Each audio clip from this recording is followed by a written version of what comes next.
buen día para todos. Hoy estudiaremos Jesús, nuestro hermano fiel. Antes de empezar, lo haremos con una palabra de oración. Oremos. Padre Santo y poderoso Dios, te damos gracias, oh Señor, por la bella oportunidad que nos das de ser partícipes, oh Señor, de tu reino. Perdona nuestros pecados y ayúdanos, Señor, a ser instrumentos tuyos en este momento. En el nombre de Jesús. Amén.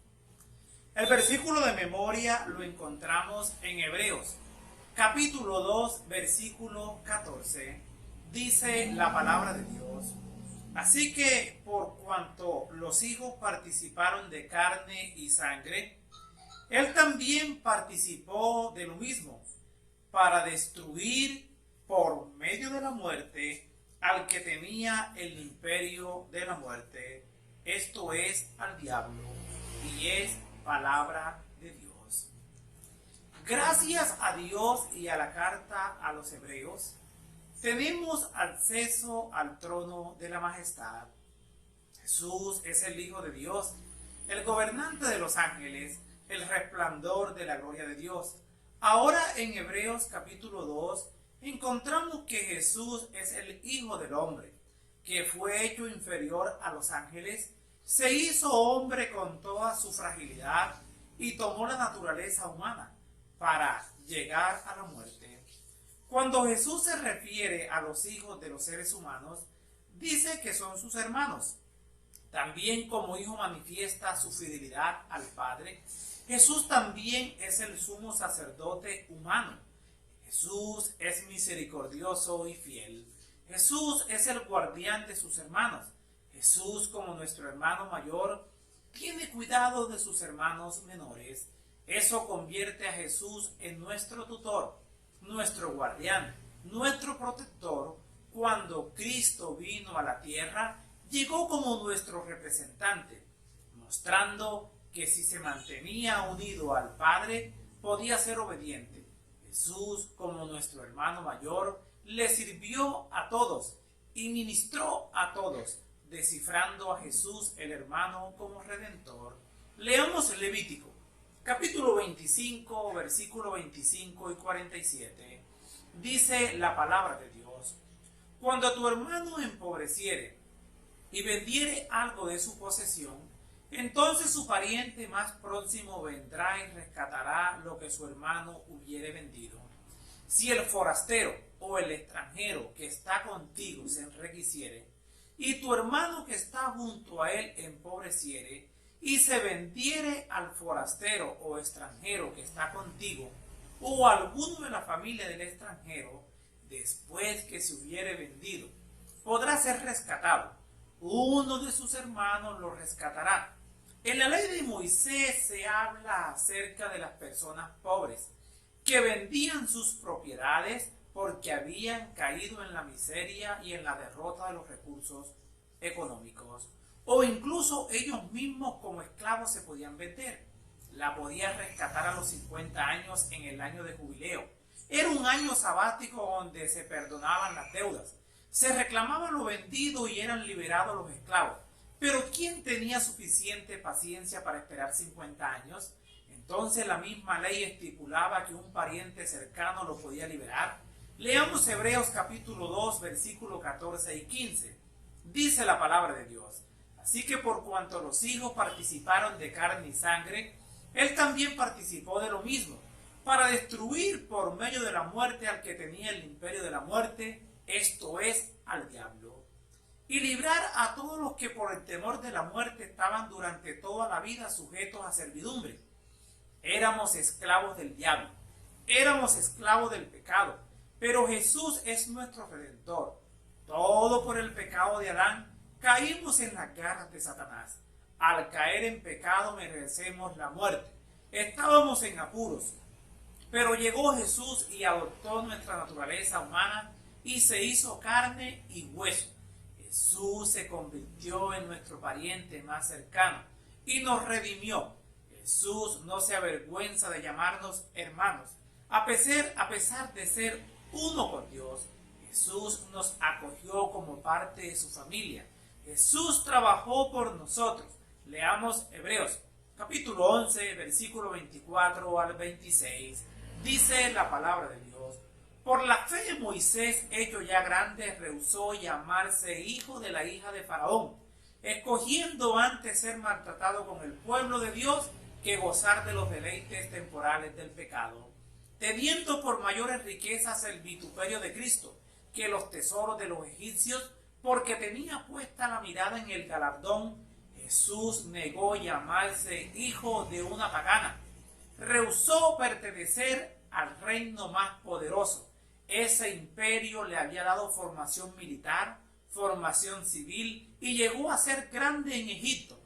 Moisés era el favorito del ejército egipcio. Faraón quería colocar a su nieto adoptivo en el trono, pero Moisés decidió abandonar todos esos privilegios para identificarse con los israelitas. En ese momento, una nación esclava, sin prestigio ni poder. A veces nos avergonzamos de Jesús. Por tanto, no te avergüences de dar testimonio de nuestro Señor, ni de mí, preso suyo, sino participa de las aflicciones por el Evangelio según el poder de Dios. Cuando nos persiguen y nos rechazan, cuando se avergüencen de nosotros, cuando te hagan pasar vergüenza por Jesús, a veces sentimos vergüenza que lo deshonramos. La invitación de Pablo es a que retengamos la fe. Dios solo te pide que reconozcas a Jesús como tu hermano y como tu Dios, ya que Él pagó nuestra deuda. Como nuestro hermano de nosotros, nos mostró que debemos vivir aquí para ser llamados hijos de Dios. Jesús tuvo que entregar su propia vida. Jesús se hizo carne y sangre como nosotros. Leamos Mateo, capítulo 16, versículo 17. Dice la palabra de Dios: entonces le respondió Jesús: bienaventurado eres Simón, hijo de Jonás, porque no te lo reveló carne ni sangre, sino mi Padre que está en los cielos. Cuando se habla de carne y sangre, se refiere a su debilidad y a la espera de la muerte. De esta manera Jesús se hizo completamente humano. Jesús era uno de nosotros. Pero si leemos Hebreos capítulo 4, versículo 15, encontramos que Jesús era diferente a nosotros con respecto al pecado. Jesús no cometió pecado. Además, Jesús tenía una naturaleza humana santa, sin mancha, apartada de los pecadores. Nosotros tenemos tendencias al mal, tal como lo dice Romanos capítulo 7, versículo 14. Dice que somos carnales vendidos al pecado. Nuestras buenas acciones son contaminadas por el orgullo. Por eso Jesús, aunque tenía naturaleza humana, no tenía tendencia al pecado. De lo contrario, Él mismo necesitaría un Salvador. Jesús mismo vino como Salvador y se ofreció como nuestro sacrificio. Jesús acabó con el diablo al morir por nuestros pecados. De esta manera logró nuestro perdón y nuestra reconciliación con Dios. Si te decides por Cristo, Él hace un nuevo pacto contigo. Escribe su ley en tu corazón y de esta manera puedes vivir una vida justa. Ya no le perteneces al diablo. Ahora somos hijos de Dios. Vivamos de acuerdo al llamado de Cristo para no caer en pecado. Cristo pagó el sufrimiento que nos tocaba a nosotros. Leamos Hebreos, capítulo 2, versículo 10 al 17.